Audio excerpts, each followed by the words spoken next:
ونصلي على رسوله الكريم أما بعد فأعوذ بالله من الشيطان الرجيم بسم الله الرحمن الرحيم ألا إن أولياء الله لا خوف عليهم ولا هم يحزنون۔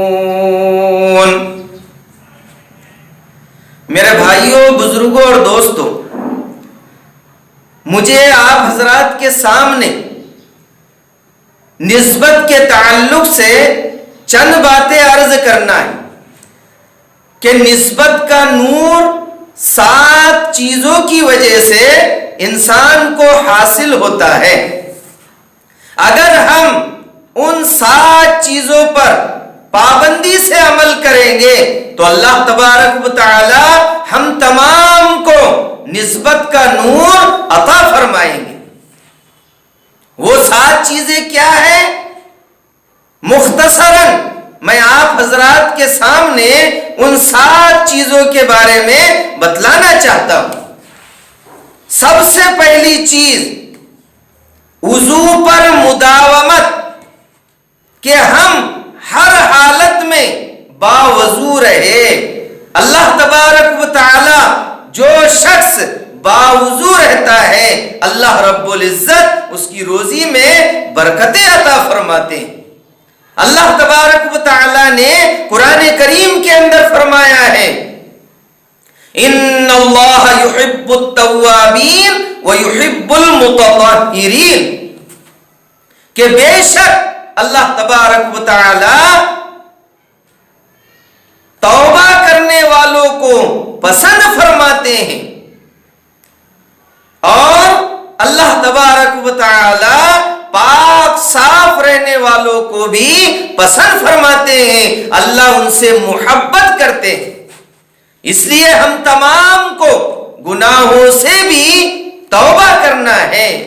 حدیث پاک کے اندر اللہ کے پیارے نبی جناب محمد الرسول اللہ صلی اللہ علیہ وسلم نے فرمایا کہ گناہوں سے توبہ کرنے والا ایسا ہے گویا کہ اس نے گناہ کیا ہی نہیں۔ تو ہم تمام کو صغیرہ گناہ سے بھی بچنا ہے اور کبیرہ گناہ سے بھی بچنا ہے۔ ہر وقت ہم تمام کو باوضو رہنا ہے۔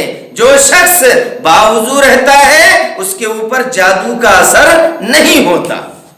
اللہ کے پیارے نبی صلی اللہ علیہ وسلم نے فرمایا الوضوء سلاح المؤمن، کہ وضو مومن کا ہتھیار ہے، اس لیے ہم ہر وقت باوضو رہیں۔ دوسری چیز ذکر قلبی، ذکر قلبی پر ہم مداومت کریں، اللہ کا ہر وقت ہم ذکر کریں، اٹھتے بیٹھتے چلتے پھرتے ہر حالت میں ہم اللہ تبارک و تعالیٰ کا ذکر کریں۔ ہم اتنی کثرت سے ذکر کریں کہ ہمارا دل ذاکر بن جائے، ہم کاموں میں لگے رہے لیکن ہمارا دل اللہ تبارک و تعالیٰ کا ذکر کرے، ہر حالت میں اللہ کا ذکر۔ تیسری چیز ہے کہ جو شیخ جن سے ہم بیعت ہیں، جن سے ہمارا تعلق ہے، ہم انہوں نے جو ہم کو اسباب دیے ہیں، جو وظائف دیے ہیں، ہم ان کی کیا کریں؟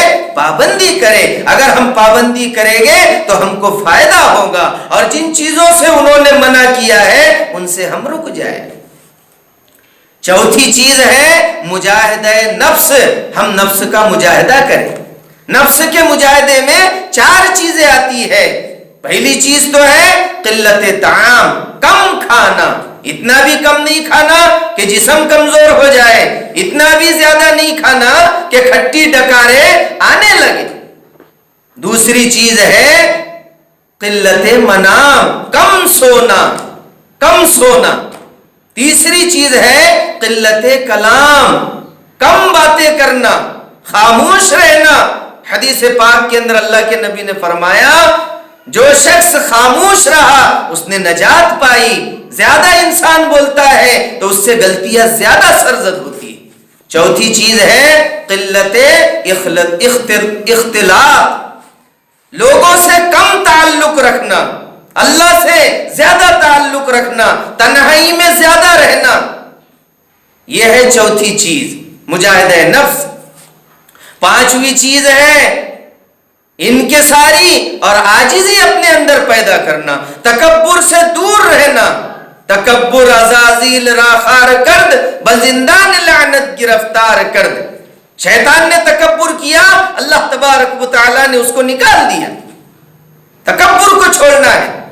اللہ کے نبی نے فرمایا من تواضع للہ رفعہ اللہ، جو اللہ کے لیے تواضع اختیار کرتا ہے، اپنے کو چھوٹا سمجھتا ہے، اللہ تبارک و تعالیٰ اس کو بلندی عطا فرماتے ہیں. چھٹی چیز ہے اتباع سنت، سنت کی پابندی کرنا ہر حالت میں، صبح سے لے کر شام تک، شام سے لے کر صبح تک، سر کے بالوں سے لے کر پیر کے ناخنوں تک، ماں کی گود سے لے کر قبر کی گود تک، اللہ کے نبی کی ایک ایک سنت کو زندہ کرنا، اپنی زندگی میں داخل کرنا، ایک ایک سنت پر عمل کرنا. ہاں، نقش قدم نبی کے ہیں جنت کے راستے، نقش قدم نبی کے ہیں جنت کے راستے، اللہ سے ملاتے ہیں سنت کے راستے. ساتویں چیز ہے رابطہ شیخ، جن سے ہم بیعت ہے، جن سے ہمارا تعلق ہے، ان سے رابطہ رکھنا، خطوط کے ذریعے ان کو اطلاع کرنا، ان سے بات چیت کرنا، اپنے احوال کے بارے میں ان کو بتلانا. تو میرے بھائیوں اور دوستوں، ہاں، یہ 7 چیزیں حصول نسبت کا نور حاصل کرنے کے لیے یہ 7 چیزیں ضروری ہے. اللہ والوں سے ہم کو تعلق رکھنا پڑے گا. کیا کہا؟ نگاہ ولی میں وہ تاثیر دیکھی، نگاہ ولی میں وہ تاثیر دیکھی، بدلتی ہزاروں کی تقدیر دیکھی. اللہ تبارک و تعالی ہم تمام کو نسبت کا نور عطا فرمائے اور گناہوں سے اللہ تبارک و تعالی ہماری حفاظت فرمائے. صدق اللہ العظیم.